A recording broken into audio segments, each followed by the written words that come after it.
In this video, I want to talk to you about how to find bass like a pro, like a professional. And I'm not saying that I am a professional, but I have had the opportunity to spend a lot of time in the boat with some of the best names in the business, and I really can see their approach to bass fishing. And so in this video, I'm gonna talk to you about how I've seen a lot of them do it out there on the water. Now, before we get into that, this video is brought to you by Gills TV. Gills TV is the recent subscription-based website and app that I came out with, which is devoted to showing anglers how to find bass. Exactly what we're talking about in this video. And so the thing about it, it's not me always teaching it. It is some of the best anglers in the world that are teaching you. And not only teaching you, but they're showing you. These are on the water videos of guys trying to figure out a body of water. Something that I can really appreciate it is sometimes these guys aren't always catching a lot of fish, but you get to at least see the process of how they do it. So right now, for basically the next few days up until April 20th, this subscription is discounted. It's actually $15.99 a month right now. It is going to be $17.99 a month. And you can cancel at any time. So if you don't see any value, you can cancel at any time. Also, if you are an annual subscriber, you're going to get a $100 coupon to Fin Fishing. So you can get some hats, you can get some sun shirts, you can get some shorts for free with that $100 coupon. So I'm gonna leave some links down below in the description for Gills TV. I appreciate all of you guys who have already checked it out, getting some really great feedback. All right, let's talk a little bit about some of the ways that I've seen a lot of these anglers, the ones that I have filmed a lot with here recently, how they break down a body of water. And I've kind of summarized a lot of what they do into like 3 main things that I think are really, really important for every single angler to understand. Now, the first thing, I actually wrote it down here, is I've noticed a lot that some of the best anglers, when they get to an area and I ask them, why did you choose this specific area? It's the same response. And that response is they are trying to find an area that gives them a lot of options. So when what I mean by that is a lot of options is a lot of different pieces of cover that bass could be on, a lot of different pieces of structure that bass could be on. And the thing that's really interesting here is that sometimes us as anglers, when we look at a map, we look at it, we glance over it, maybe we look at the contours, maybe we look at Google Earth, and we notice some things. But a lot of these anglers, what I've seen, has gotten really specific on looking for really specific areas. And like I said, these areas all provide a lot of different habitat and structure for fish. So the big things that I've learned is that not only do fish like to have a lot of different habitat and structure, but for you as an angler, what it does is it allows you to start eliminating water and getting clues a lot faster. So for example, if you pull into maybe there's 2 creek arms on a lake that look really, really similar. Topographically, they have a lot of the exact same contours. But if one of these creek arms has a lot of mix of, cover on it, maybe it has some boat docks on it, maybe it has some lily pads in it, maybe it has some big laydowns in it, maybe it has a couple of sections where there's riprap bank on it. If that one creek has a lot of different options to it, it is going to give you clues faster than the creek arm that has a lot of the exact same stuff. Maybe that creek arm has just boat docks. All it is boat docks. Maybe that creek arm, all it is lily pads.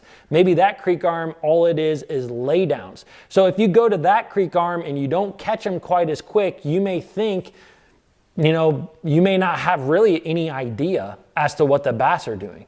But if you go to that other creek arm, maybe you fish a dock, maybe you fish a lily pad field for 10 minutes. Maybe you scoot over to riprap bank and bam, you catch a bass. And then you're like, maybe these bass are on riprap. So then you go to the next riprap bank and bam, you catch another bass. So you're starting to get clues, and maybe you think, wow, these fish are really on rock. They're really on riprap. Then sometimes simply looking at a map, identifying 4 or 5 other areas that have riprap, and if you start running them, you start catching fish, you have dialed in a pattern very quick.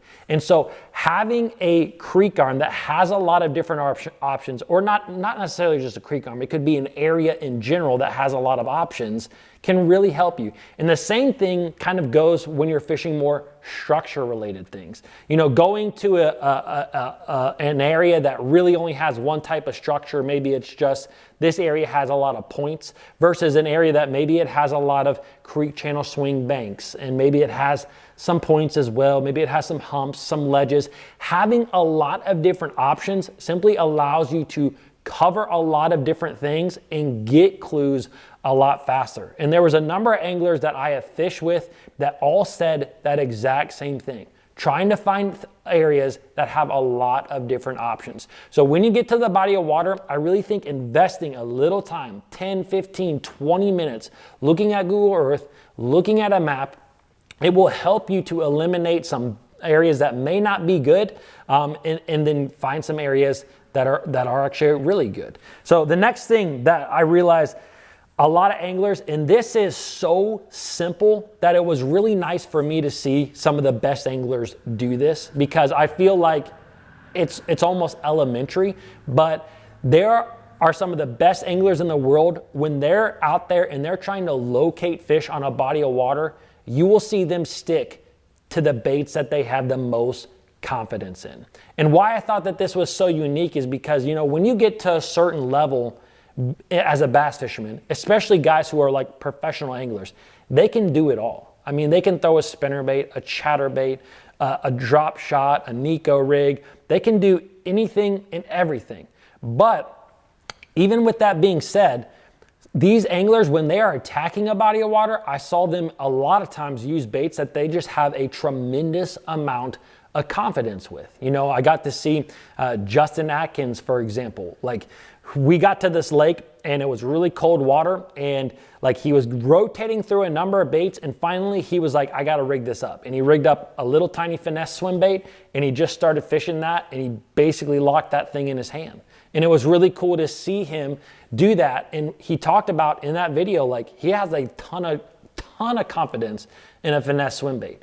So he picked it up and he went to work.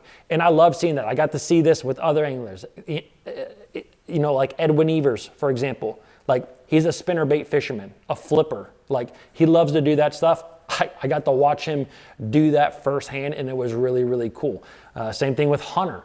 Like, Hunter would, you know, tell himself like he's a good jerkbait fisherman, and I got to watch him fish a jerkbait a lot, and he was very confident in a few colors with the jerkbait, caught a lot of fish on it. So I really like to see that sometimes being simple with your lure selection, going with a few baits that you're very, very confident in, is a great way at locating fish a lot quicker. And the last thing that I want to talk about here a little bit is being efficient.